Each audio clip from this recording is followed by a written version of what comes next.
All right, everyone, we're going to go ahead and get started. My name is Emily with Broker Online Exchange, and I'm glad all of you could join us. We have a special webinar planned for you guys today. Scott McMullen with NRG is going to talk about how you can make additional money with demand response programs. He will be covering the basic premise of demand response, why these programs are important, what sites might be good candidates for the programs. Scott will also explain how to engage customers for demand response, where the money comes from, and how your customers are getting paid. After his presentation, there will be a brief question and answer portion through your webinar dashboard. We've also attached a few handouts for you to download from there as well that cover the information that will be shared today. And with that, I will go ahead and turn it over to Scott. Good afternoon, everyone. My name is, and thank you, Emily. My name is Scott McMullen. I'm a Senior Program Manager with NRG's Curtailment Solutions Division. As Emily said, goal today here is to educate you folks on demand response and what programs are available throughout the various ISOs, and basically just give you the nuts and bolts of the program. So I'll get started, and then we can answer any questions that you have. So my company, again, is NRG Curtailment Solutions. We are part of the NRG brand. NRG itself is one of the largest producers of power in the United States, owning about 32% of the generation assets in North America. However, my division of NRG is more specialized, and there's a Chinese wall, if you will, between our division and our retail divisions or our generation divisions, in that we don't share information, so your customers and your interests would always be protected. So NRG has been offering demand response programs through my division since 2003.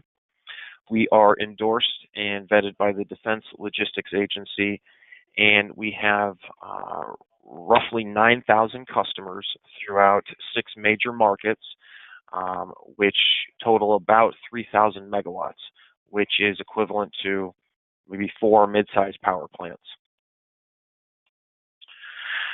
So again, NRG, very diverse company, about 3.3 million recurring retail customers at present, and throughout the past 15 years, NRG has been quietly diversifying its assets with acquisitions of curtailment companies and retail companies to provide better service to the customers long term.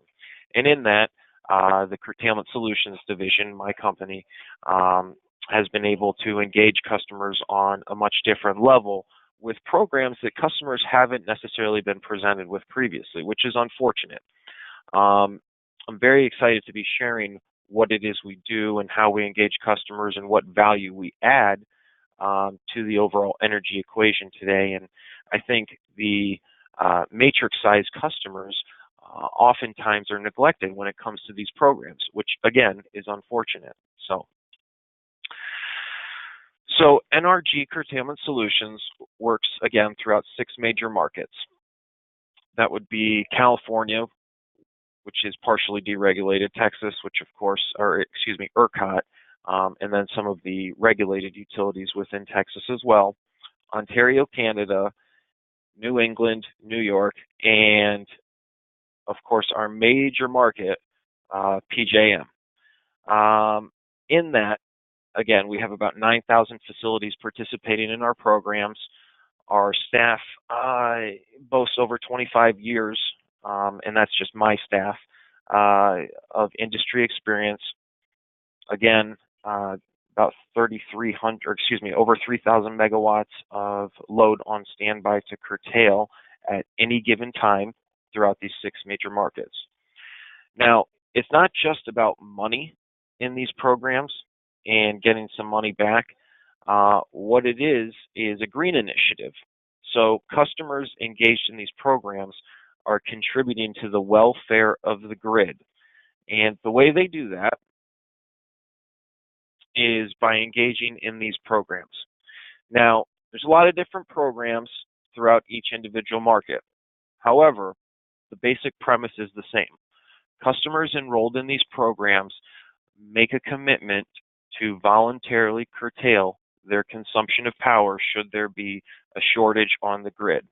Now, a shortage, which we would typically call an emergency, is when the threat of a brownout or blackout is imminent and the customers might be impacted or affected anyway.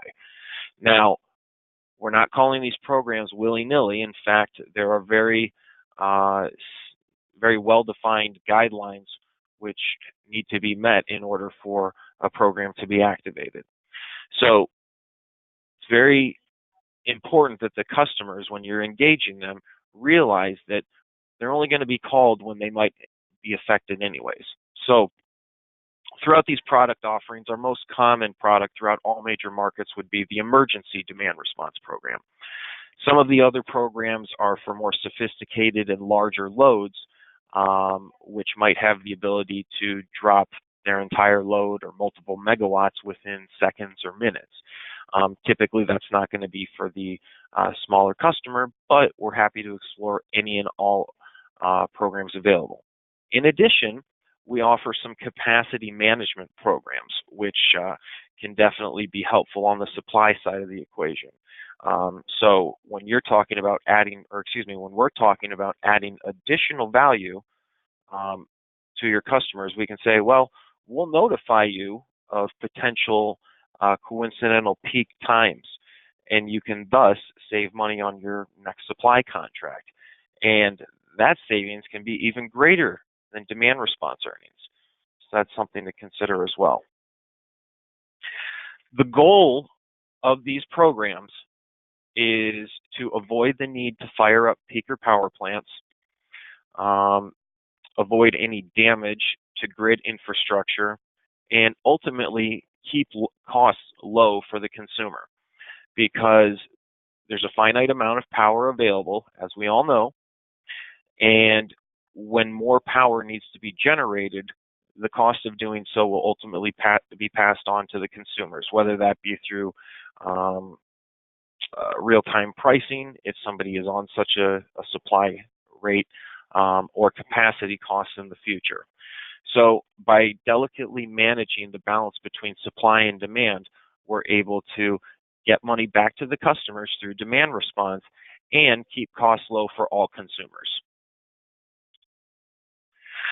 So the way we go about engaging customers and enrolling them in the demand response program is kind of a 6-step process. The long and the short of it, let me get this out of here. The long and the short of it is we look at a customer, and this is all done before what's on your screen right now. We look at a customer, analyze their consumption, and take a look at what kind of industry they're in. Now, with our expertise, we'll be able to make various suggestions about how they might partake in a load shedding program, because 85% of our customers come from the manufacturing and industrial sectors. And the first thing everybody says to me when I have a conversation with them about shedding load is, we're a manufacturer, we can't shut down. Well, we don't necessarily need people to shut down. We're looking for people to do things that they might normally do anyway, just during a couple particular hours each year. So if we can get people to buy into the concept, understand the program, understand what we're trying to accomplish, we would ask them to fill out an application for program enrollment. And basically what it says is, we're interested in the program, we'd like to take the next step. From there, we would install a meter on their house meter, on their utility meter. And what that does is it provides real-time visibility into their energy consumption through an online portal. We install a KYZ pulse output, or have their utility company do so, and then we connect our meter, which communicates with our servers through an independent cellular network, to provide real-time updates on every single interval to show the customer how much they're consuming. And that insight alone will help people better manage their day-to-day consumption. But for the purposes of demand response, it helps track performance and give them a level of confidence that they might not otherwise have when they're reducing load. Then we work with them and our team of engineers on a suitable reduction action plan. We share best practices, whether they be a hotel, a school district, an ice manufacturer, you name it, we have experience. I work with a number of Fortune 500 companies, and usually it starts with a cold call and them saying, I don't do demand response, I'm a manufacturer. And wouldn't you know it, a couple months later, they're making $50, $60, $70,000 a year through a demand response program.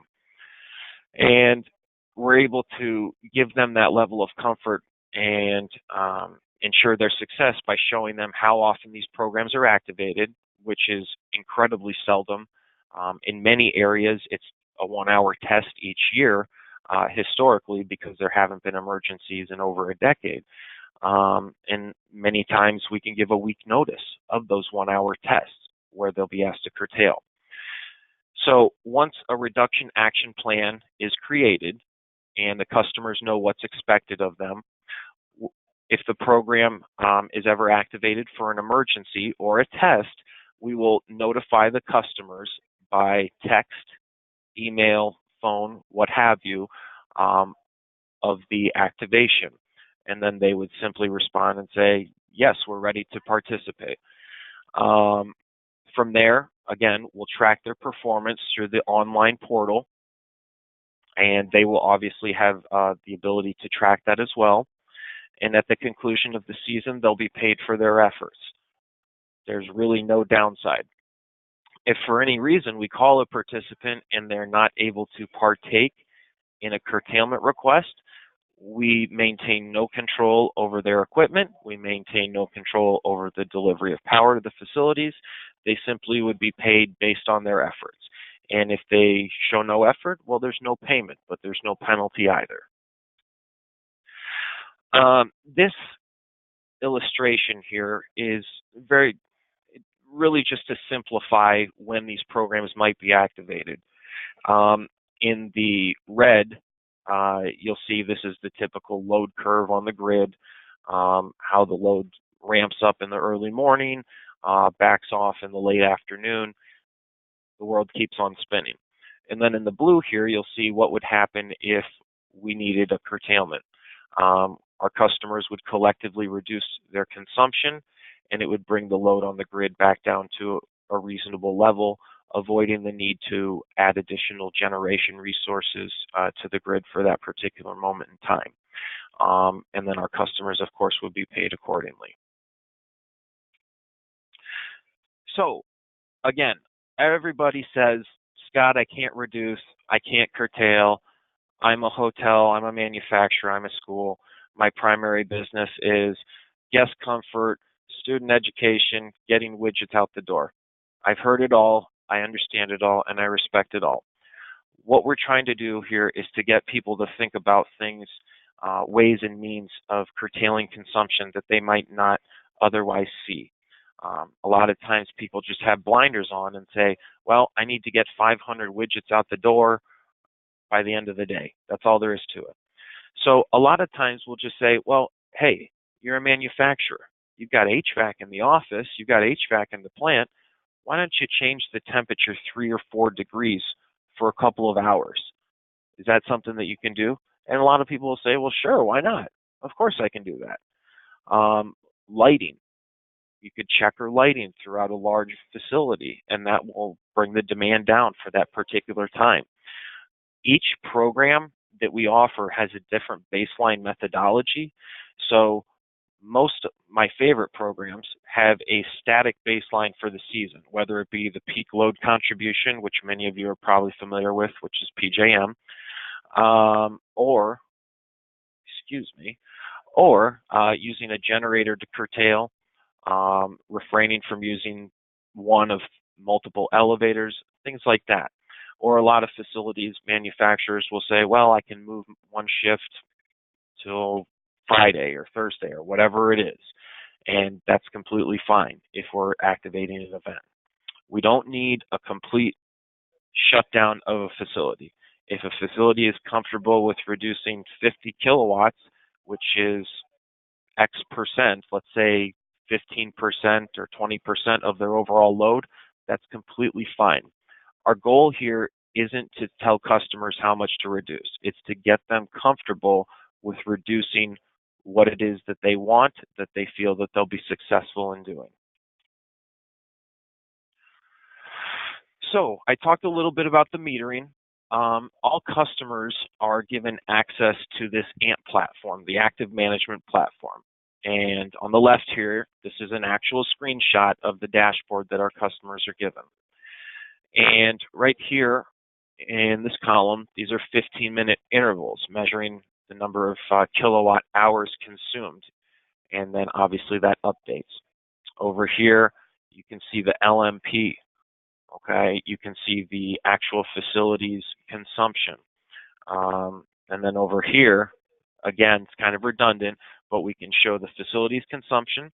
We can show the projected consumption based on historical patterns, and then we can show the level that they're expected to get down to should there ever be a demand response event. All of this information is tracked and saved on our server and is exportable in a number of file formats to be used by the customer for whatever they feel is necessary. So NRG, again, very diverse company, but our core business over here in the Buffalo office is demand response.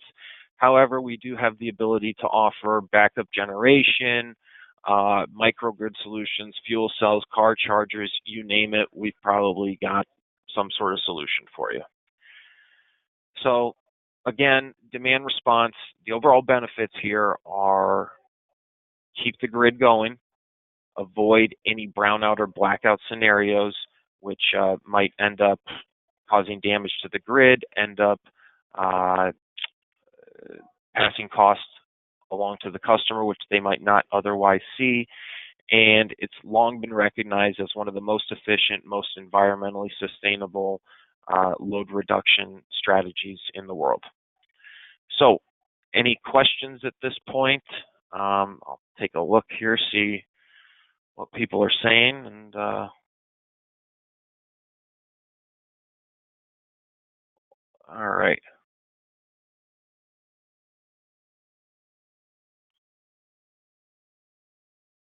Did NRG buy a demand response company or develop it organically? Good question. I previously worked for Energy Curtailment Specialists. Energy Curtailment Specialist was a wholly owned, or excuse me, Energy Curtailment Specialist was started by two gentlemen in 2001 in Buffalo, New York, and it grew to be the largest privately held demand response company in the world. In August of 2013, NRG acquired ECS, renamed it NRGCS, and since then we've been continuing to grow the portfolio quite quickly. So NRG did not develop its own DR book. However, a couple of the retail brands, such as Reliant, do have their own LR demand response book in Texas, but that's for very, very, very large customers.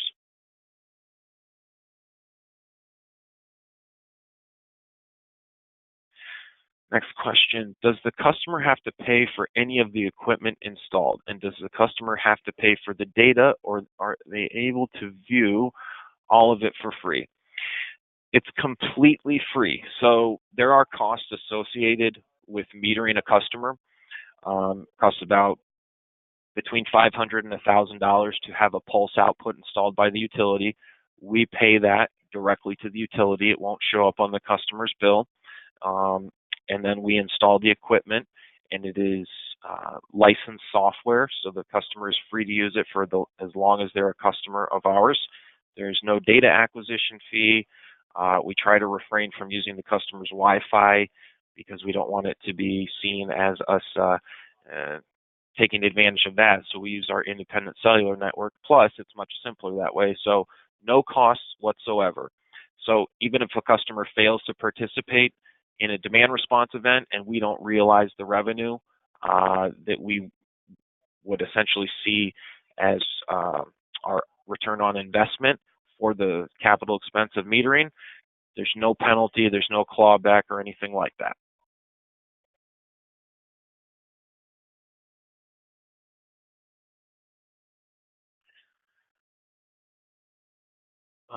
I'm sorry I came in late. Is this for retail energy tabletop setup? No. Let's see. How does a broker make money on this program?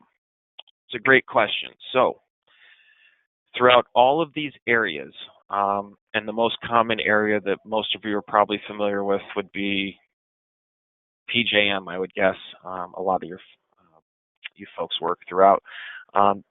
We work off of the base residual auction. So every year there is a 3-year forward capacity market wherein the cost of power, or excuse me, the cost of capacity is determined.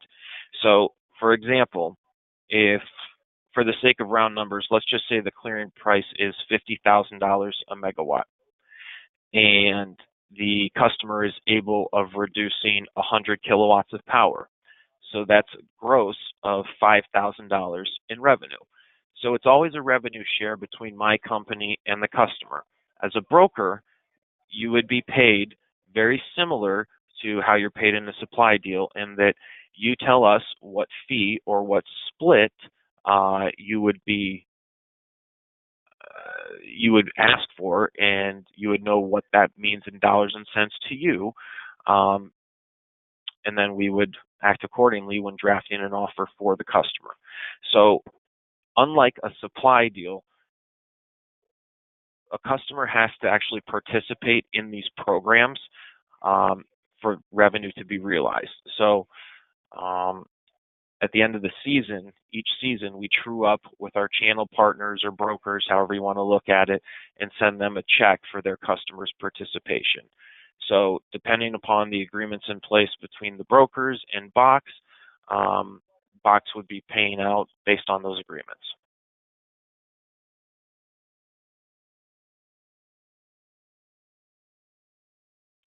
How do we get paid? And if we use a different supplier for the client, how are we protected from NRG contacting our clients directly?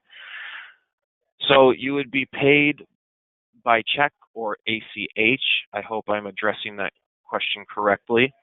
All we would need is a W-9 in order to set up a payment address, but I believe Box handles that on the back end already, so it's a non-issue. Customers do not need to use the same supplier as they do demand response provider. So if a customer is with the utility for supply, or with NG or Direct or Plymouth or whoever, it doesn't matter. That used to matter a number of years ago, but now it has no bearing on demand response. It doesn't change their eligibility for a program or anything like that. The only caveat to that is if they are in a municipal utility zone, they may or may not be eligible for the program, but those are very unique situations. How are you protected from NRG contacting the clients directly?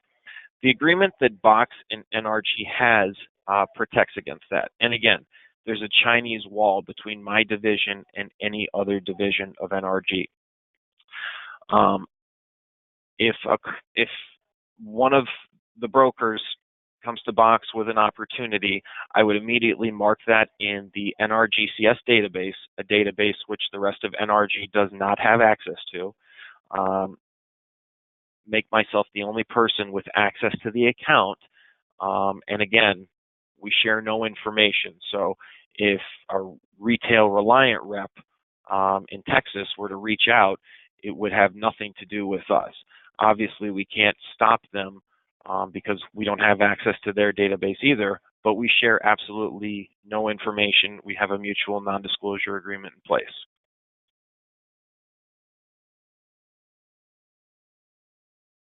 Is there a cost for customer for installing the meter on site? Again, no cost whatsoever for any meter installation. Is this program available to companies with only? So again, any customer, regardless of their supplier, can engage in demand response.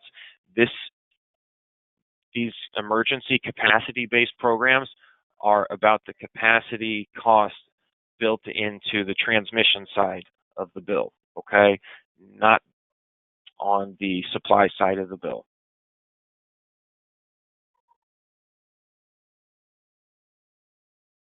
How goes planning for demand response in ERCOT?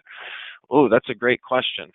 So in ERCOT, there are a few programs.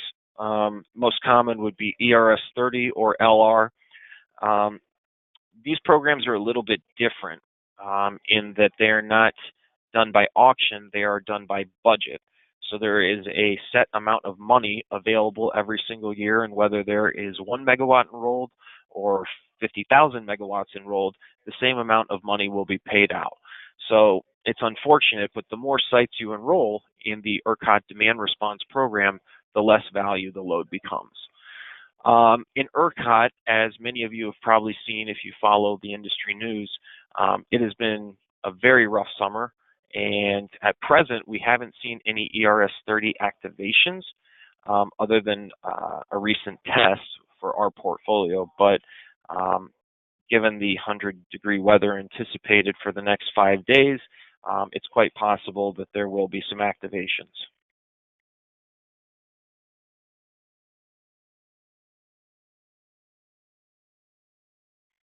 In ERCOT, there are ERS 10 and 30-minute. How are they paid and when?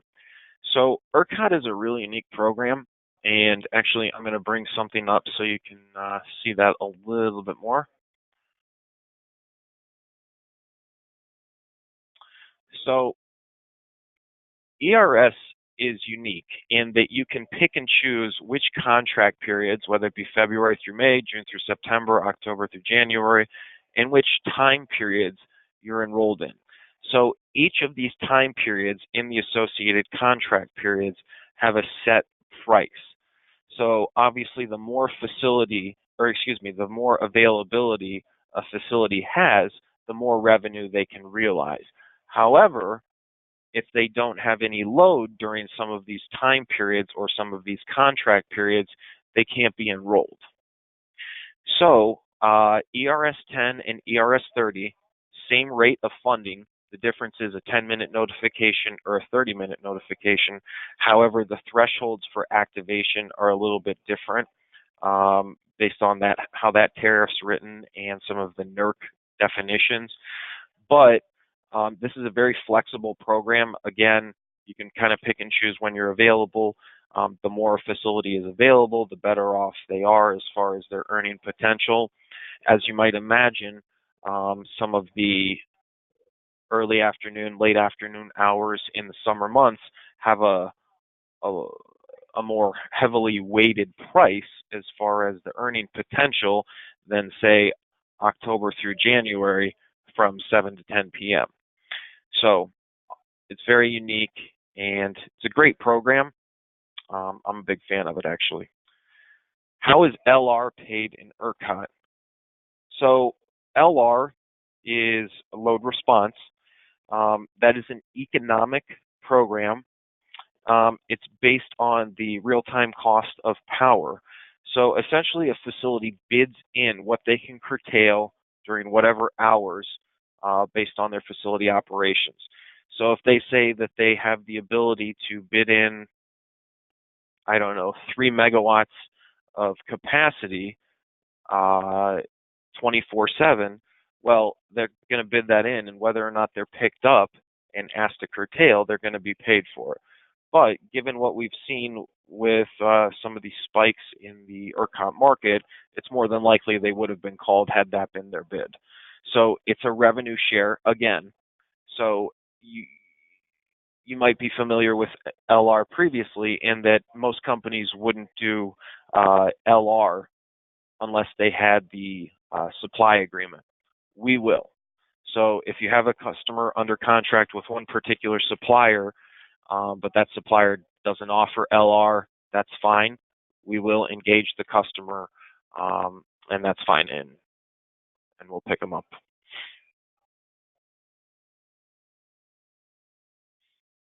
Any of your DR program would work in NRG, Texas. So in NRG, there is the Commercial Load Management Program, CLM. A lot of times the utilities will offer that directly. Last time I checked, yes, we are available to offer that, even though it isn't part of ERCOT. The CLM program, and you can find more info on this on NRG's website, and basically it's a summer-only program, operates, and forgive me, I quit managing the Texas market a couple years ago. I believe it's 1 p.m. to 7 p.m. or 11 p.m. or excuse me, or 11 a.m. to 7 p.m. But it's a summer-only program. It's pretty good money for what it is, and historically it's just a test. It can be 2 tests. But yes, that is something that we do have the ability to offer, or we did as of last summer. Unfortunately, the deadline for CLM registration for the 2018 season has passed. What is the quote season end quote for demand response? Good question. So let's go back to my map. So each of these programs, actually, let's go to this. Each of these programs and each of these markets have different seasons. So PJM, the season, the emergency demand response season, is typically June through September. So unfortunately, there's only one enrollment deadline per year for the PJM emergency demand response program. If you're talking the economic, energy, or sync reserve programs, well, you can bid into that any day of the year. In New York, the emergency demand response program has 2 seasons. Technically, it's a year-round program with a summer season and a winter season, 6 months each.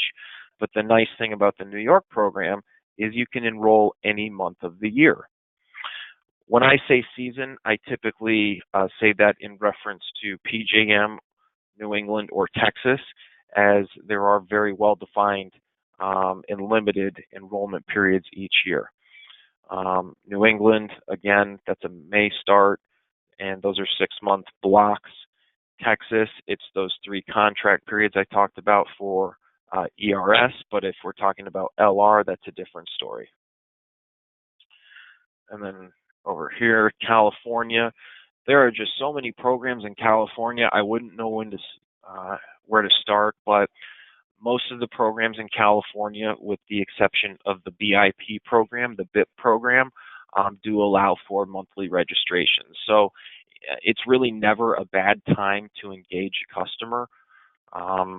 In fact, 12 months a year, I'm sending proposals and signing customers just because some of these things do take a while to get set up, and we don't want to interfere with their core business. So we let customers enroll and register on their own time.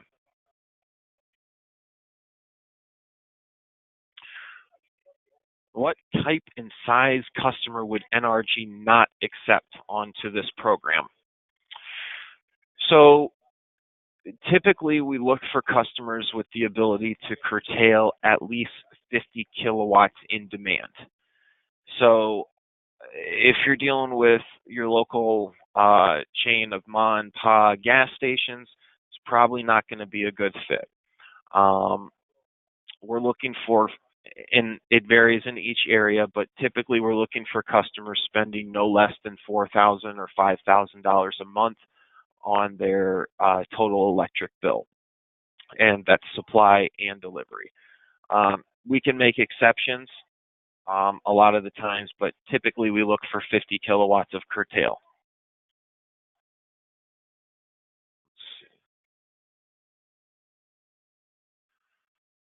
Sound keeps breaking up. Will this be available transcripts? That's a definite question for Emily, but I believe so.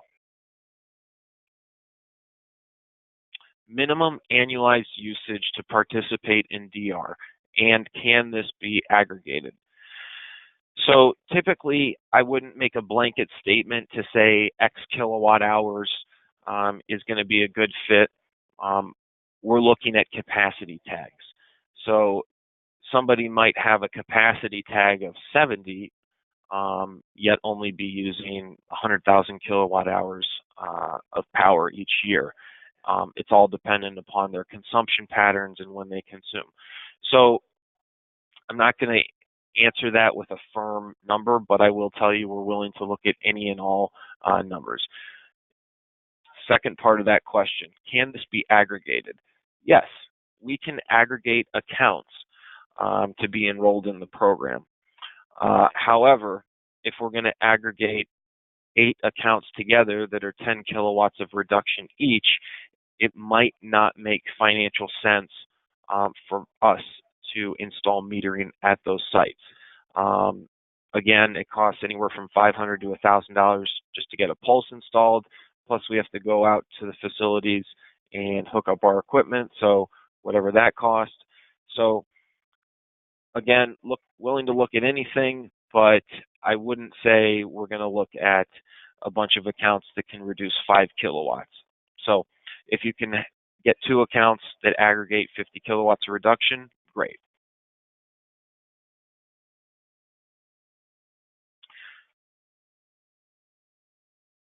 What actions are required by me as a broker in selling this program to my customer?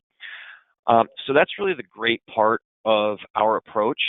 What we do is kind of leave it up to you.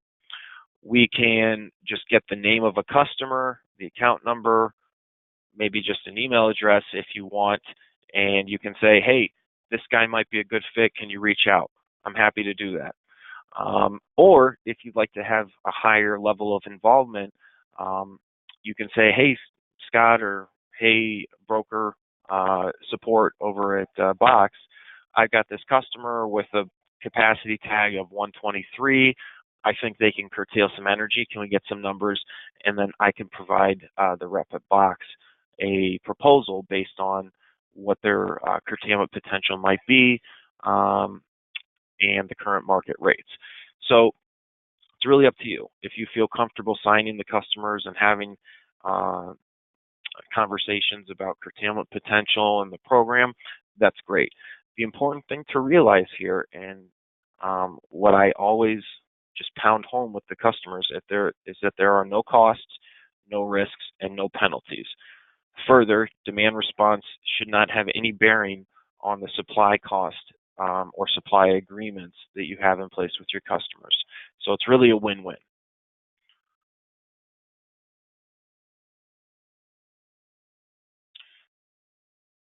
The follow-up question, what were the 3 enrollment periods for ERCOT and ERS? So the contract periods are February to May, June through September, and October to January.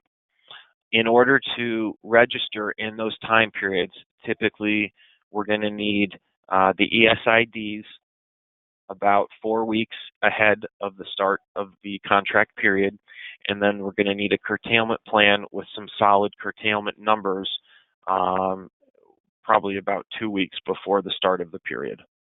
And all these documents will be made available to Box after this presentation, I'm sorry. What would be a typical strategy for a retail commercial client operating 8 a.m. to 6 p.m. that has HVAC and lighting load and not other critical equipment so as to engage in conversation on curtailment? So we do work with a number of retail customers. We work with Sears, we work with Lowe's, we work with Bon-Ton, and sadly a lot of those companies have fallen on financial hardship, so many of their sites have closed. But typically, we're looking at the facilities to use their building management systems or just their thermostats in order to manipulate HVAC temperatures. So let's say there is a curtailment request coming, and it's a market where we have a day-ahead notice. We're going to say, hey, your normal set point is 72 degrees, and the curtailment request is from 1 to 2 p.m.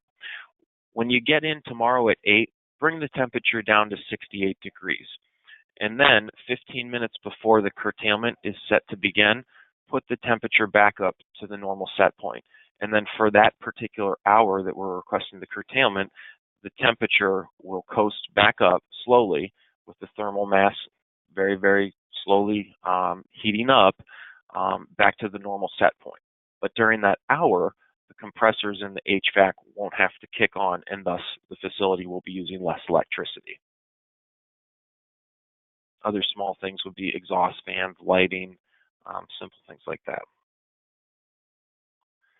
Are there particular vertical markets or industries that may benefit more from this type of program? Well, there's a lot. I mean, as I said, I don't think there's any industry we don't work with. I will say the public sector, public schools, wastewater plants, water plants, facilities like that are typically very eager to engage in green initiatives and then take advantage of the associated funding. And a lot of those verticals also have backup generators.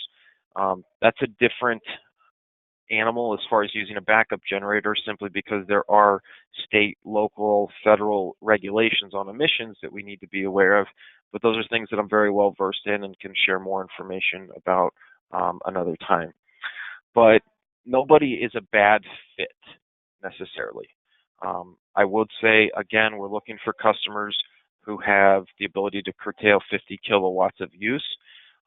Depending upon the vertical, they might be very conservative, and 50 kilowatts is just not going to be possible if they peak at 70 kilowatts.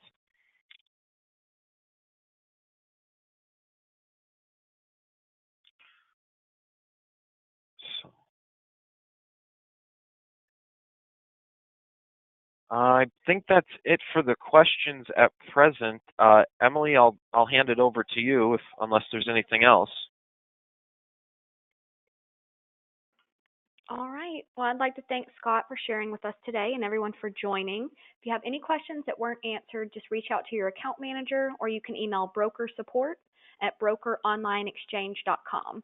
Also, someone had mentioned the handouts. That's going to be in your dashboard as well for the webinar platform. Under handouts, you can click that little arrow down, and there's 4 little handouts there for you that you should be able to download. If you can't see them or for some reason can't access them, just shoot us over an email and we can get those over to you as well. Thanks again for joining, and I hope everyone enjoys the rest of their week.